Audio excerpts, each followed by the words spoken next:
What is going on, guys? We are now through week 7 of this NFL season. Today I'll be giving you my takeaways from week 7 and just what, I think has happened to all these teams so far. Either way, let's get right into this video.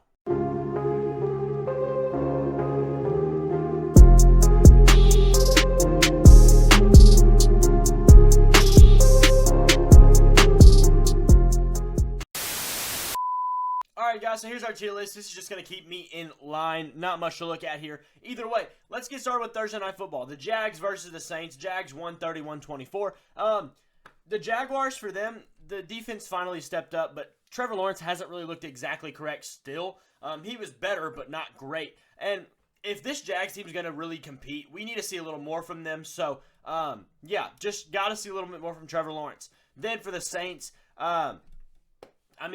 Derek Carr is struggling. I've given him the benefit of the doubt to this point, but it's getting rough. The offense has got to get on track before too long, or they're going to fall out of this playoff race quickly. That division's going to be close, but they've got to take control soon. Moving on already, this is going to be a pretty quick video, to be honest with you. Let me just go ahead and say, I didn't get to watch a whole lot of these games this week. I was out of town most of the weekend. I caught a couple games here and there. Either way, for Chicago, playing the Las Vegas Raiders, won 30-12. Tyson Bagent is a better quarterback than Justin Fields, and I am not joking at all. Justin Fields is not a good quarterback, and this game showed you that. Tyson Bagent can throw a football better than Justin Fields can, and that kept them alive in this game. Yes, they're playing the Raiders, but also a backup quarterback, but I don't care, honestly. Justin Fields, the only times he's done good is when DJ Moore can get open and for space and run upfield for 40 yards after Justin Fields throws him a 2-yard pass. So, nothing Justin Fields does really matters that much because he doesn't have enough talent around him to do anything other than DJ Moore. So, DJ Moore is that offense. And either way, Vegas, on the other hand, if Jimmy G's out, play Aiden O'Connell. You're already looking at, you lost to the Bears badly to Tyson Bagent. As good as he played, that's a bad thing. At least Aiden O'Connell looked okay. Play him. Just get it over with and play him. Let's see if he can be the future of the Raiders. Probably not, but let's just see. Moving on. Cleveland versus Indy. Cleveland 39 won that game 39-38. They got lucky and Indy got screwed. And, I'm going to come into the bite. Y'all are going to bite me in the butt for this later. The refs screwed that game up because the Browns should not have had the chance to score finally. And they got the ball on a very lucky call. It is what it is. They won the game. It is what it is now. But later in the Steelers game, you're going to get on me for the opposite reason, even though there's a very good reason for that. But the Colts came back in this game. They had the momentum. They should have closed this out. The refs got in the way. And it sucks for them. But, then again, you're starting Gardner Minshew. Take a couple losses. Get a better draft pick, honestly. Just do it. New England, Buffalo. The Patriots, they got some fight in them. And can they keep it up? That's my question. I doubt it. They're in a very tough division. And that's what I'll say. Yes, they won 29-25 against Buffalo, who should be a very good team, who I have ridden the Buffalo Bills case this whole year. But it's a divisional game. Like I always say, a divisional game can go either way. I don't care. I'm not really concerned, honestly, for the Bills that much. I will say for the Bills, they are in trouble if they can't win some of these games. The inferior opponents have to be beaten. They just have to be. For anybody, it really is. So, that's really it for those two teams. Moving on, we have the New York Giants, who played the Washington Commanders and won 14-7. Where are the Giants over here? Giants. Play Tyrod Taylor. He looked good. He really did. Yes, they won by 14. They won 14-7. They put up 14 points. Awesome. No, I don't care. Tyrod keeps you in games. He doesn't make stupid mistakes. And he's cleaner. There's a lot of it. He processes the field better than Daniel Jones ever has, ever will. So, just play Tyrod. Daniel Jones is not the future. Just figure out a way to get off of him as soon as possible at this trade deadline, if possible. If not, later. Just get off of him and start Tyrod. If you want to win games, start Tyrod. For the Commanders, they've got to get rid of everything. The team name, the team logo, the team colors. Coach Ron Rivera's got to go. I do like Sam Howell. I will say, some of the off-script stuff he's shown in the last few weeks, I don't know. I think he could be a dude if he had the right things around him. Yes, McLaurin's a great receiver. Dotson's a good receiver. Brian Robinson and Gibson are a decent backfield, plus the other guy they had, that Rodriguez or whatever his name is. Yes, they have good weapons, and yeah, Sam Howell could play better. But part of that could definitely be coaching. And so I don't know. I think Howell's good, but rename the team. Just get a new everything in here. Coaching, team stuff, everything. Everything you can, change it. Moving on. Tampa Bay versus Atlanta. Atlanta won this game 16-13. For Atlanta, I don't know why Bijan didn't play, but he didn't, and they're going to get investigated for it. So have at it, Atlanta. He was feeling weird, he said. He went to bed and didn't feel much better when he woke up, but he was never on the injury report. Huge weird thing. But they got lucky. They won this game. They shouldn't have won this game. Really, it was Baker making a couple mistakes and the Buccaneers not getting the stops they needed. And Younghoe Koo knocking through a field goal that, it was a winner, but, they shouldn't have had the chance to do it. Especially with Desmond Ritter's turnovers he had and all that. They just got the lucky bounce on some things. And then the Buccaneers, the takeaway for them, Baker's got to keep it clean. The defense has got to get better stops. This team is going to fall apart, and this is a coaching issue. Todd Bowles is a bad coach. Him and Dennis Allen are probably the two worst coaches in the league in the same division. And this roster is too good to be losing games like that. They have to keep it together, and if they don't, it's Todd Bowles. That's why. Moving on. The last 1 o'clock game we have was Detroit at Baltimore, and this was a huge upset in my opinion. 38-6. Baltimore takes the win. Lamar looked good, man, and I've not been on Lamar's side. I still really am not super on it, but I will say he proved me a little wrong. He had a really good game. The only thing is, it was the Lions, and their big issue has been defense. Yes, their defense has been a lot better this year. I don't really care just yet. That was the Lions of last year's defense. It was rough, very, very rough, and I need to see more before I count out the Lions, and count in the Ravens.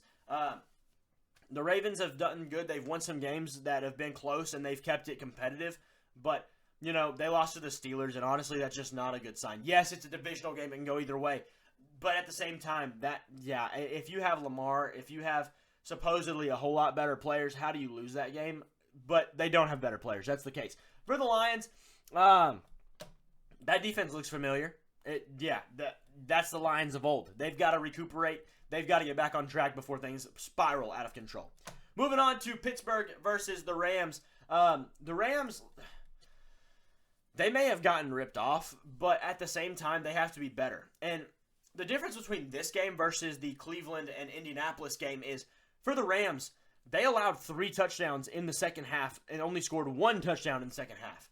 The Indianapolis game, Indianapolis had the momentum. They were coming back up. They had the chance to win that game, and then the refs got in the way. The Rams, anytime you give up 3 touchdowns and score 1.5, I would assume you'd probably lose. If you were to win a game where you gave up 3 touchdowns and only scored 1, most people would think that you would lose if you didn't know the rest of the game's context. But yeah, there's more to it than just that play. There's more to it in the Cleveland game. There is. However, that one is a little bit more meaningful. This one, yes, Kenny did not get there. I don't think Kenny got there at all. You got to do better, LA. You got to. The Steelers were able to look good on offense, and that's been a struggle for them all year because of Matt Canada. For the last 3 years because of Matt Canada. So that's y'all's problem. For the Pittsburgh, that defense is legit. That defense is 100% legit. Can they keep it up? Can the offense gel better? And, Deontay Johnson's addition is huge. The way he runs routes, he's open all the time. He's the most open receiver in football. He is. That's going to help a ton for Pittsburgh. Moving on, Arizona at Seattle. Arizona, do I really have to say anything about them? Okay, they lost. I don't think anybody expected them to win a game up to this point, and they've already won 1. So, okay. For Seattle, Jake Bobo is the best rookie wide receiver in Seattle. Green Bay at Denver. Green Bay lost this one 17-19. Jordan Love, yikes. Receivers, yikes. The leading receiver was A.J. Dillon, who's not even a good receiving back. Aaron Jones is finally back, so maybe that'll help some things get together. The running game overall for Green Bay did look a lot better than it has. Part of that was just having Aaron Jones back in the lineup, honestly. But either way, yikes. Offensively, yikes. I don't know what else to say. That's rough. Denver finally gets a second win. They look decent, but it's just, is it too little too late at this point, honestly? They're going to play in a tough AFC. And a team like the Pittsburgh Steelers is 4-2. You're 2-5. You got a lot of ground to make up if you're planning on trying to make a wild card spot. Either way, moving on.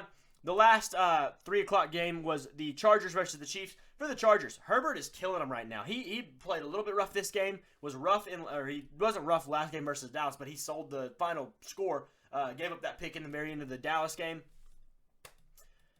I don't know what to say about the Chargers. They're charging really good right now. Looking like they always do, really. The Chiefs, this is the first game that's been convincing. They were able to beat a divisional opponent, we'll say that, but the best team they've played so far, and they beat them convincingly. Mahomes and Kelsey went off. Good for them. That's the first time they've won an actual game. Every other game since then has been just, yeah, they won it, but, cool. Whatever. Good for them. Sunday Night Football was a great one. Miami, they've got to start proving they can win real games. They have also beaten a lot of scrubs. And the two times they've played good teams, being Buffalo and Philadelphia, they've lost. So, how good are they? Tua is a limited quarterback. He's fine. He's not great. He's not amazing. He's fine. Let's just make that recognizable. They've got to get health back. Jalen Waddle, Jalen Ramsey, Xavier Howard. These guys got to come back before they expect to do anything, honestly. And for Philly, that was the most convincing Philly we've seen in a long time. The offense was clicking. The defense was clicking. And today they added all-pro safety Kevin Byard for a couple bags of chips. They gave up a fifth, a sixth, and Terrell Edmonds. For the upgrade that you're getting in the secondary, which has been their biggest weakness so far, that is huge. A great addition to that Philadelphia defense when, their biggest issue on the whole team has been the secondary. They just covered up a huge hole. Massive deal for them. And once again, they rip off the Titans. When are they going to learn? Either way, moving on from them, we had Monday Night Football just now. It just finished. San Francisco. I'd be worried, honestly. This game proves everything I've said over the last few weeks. Yes, they look so good until they actually have to play in a game. They're kind of like Dallas. Yes, they beat Dallas well. The defense was able to shut down Dallas while the offense just made things work. Then you lose Debo. Then you kind of have a half-good CMC. The offense doesn't look right. At the end of this game is what I want to focus on. They were not playing a good defense. Minnesota does not have a good defense. They played better than they should have, but they are not a good defense. Brock Purdy threw 2 clutch picks. Not touchdowns, picks. That is exactly my point. If you have to deal in a late game scenario, star quarterbacks win games. Brock Purdy is not a star quarterback. He's not a top 15 quarterback. I don't know off the top of my head if he's a top 20 quarterback.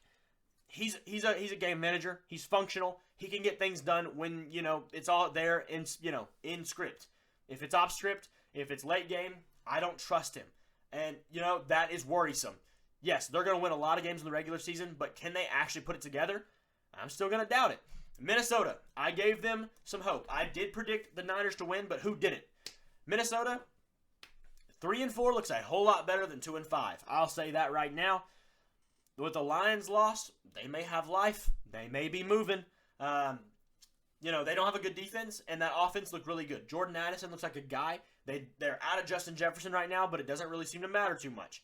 Jordan Addison looks legit. Like I've said before this season, he is the best rookie receiver in the league right now, and he's proven his case right now pretty well. So either way, that's all these teams, all of these 6, the Panthers, the Bengals, the Cowboys, the Texans, the Jets, and the Titans, all on bye this week. Pretty good week of football, though. Some really good matchups, some really good games. A lot of great things happen. The Steelers win's always great. A Cowboys not playing, not winning is always great. A lot of good things. Either way, let me know what you guys think down in the comment section below.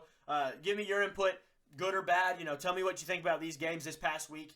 Either way, thank y'all for watching. Peace.